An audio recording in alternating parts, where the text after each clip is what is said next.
Have you ever accidentally run out of space in your journal and needed an extra page? Or did you ever have some information that you wanted to see and reference, regardless of where you were in your journal? Or maybe you wanted to make a Dutch door layout, but the idea of taking scissors to your journal is just a little too daunting. Well, this is where tipins can help. Hello again, team. It's Jess or Jashi Corinne on behalf of the Archer and Olive design team, and today we're looking at tipins, what they are, how they're made, and some ideas of what you can use them for. A tipin is a piece of paper or card that's attached into your journal along one edge so that it can be turned from one side to the other.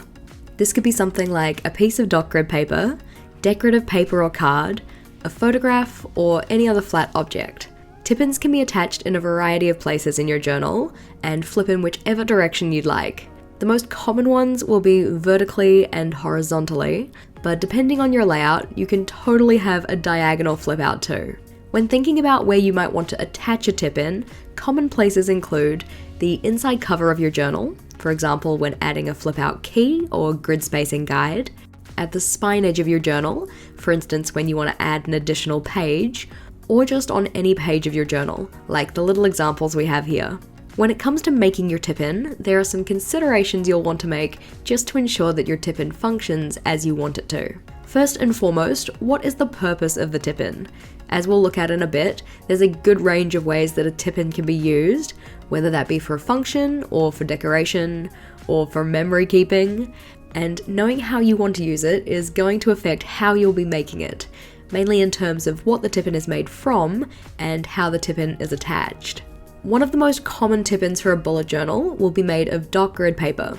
This can be sourced from either one of the pages in the back of your journal, or you might want to use an offcut from a Dutch door that you've previously made, or you might have a dot grid notepad like this one from Archer and Olive. For these types of tipins, you just measure up the space you want your tipin to fit or cover, and then cut it to size. Make sure to account for the fact that some of the tipin piece is going to be used or covered when you attach the tipin into your journal. For instance, if you know that you want the writing space of your tipin to be 8 squares across, you'll probably want to cut your tipin to be at least 9 squares across, just so that you have space for that attachment.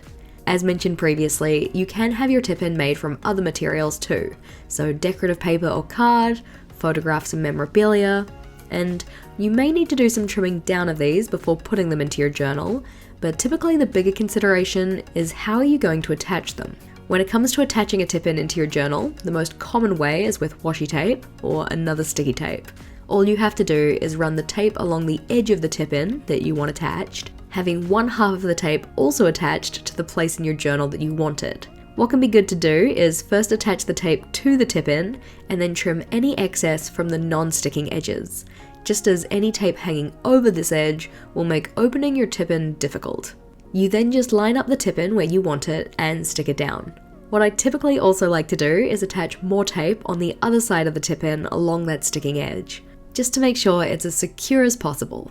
While I've done this one here with washi tape, depending on what you're tipping in, you may want to use clear sticky tape, in particular for things like memory keeping, where you don't want the object to be obstructed by an opaque tape.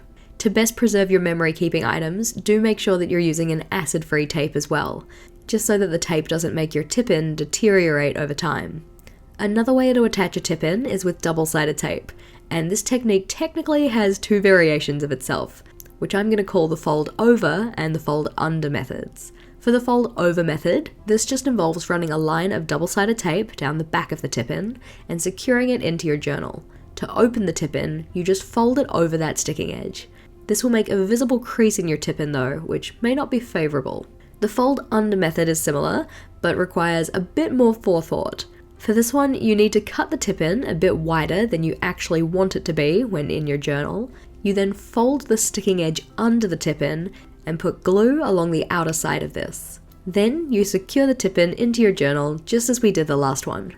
The nice part about this method is that you won't end up seeing that fold line on the front of your tipin, but a possible issue is that if you're using thicker paper, like the 160 GSM paper that I'm using here, this can mean you'll experience some unevenness in this region of the page when you flip to the next one. My preferred method for sticking in tipins would be the washi tape, but all the ones we've discussed here can work and will be suitable for different scenarios.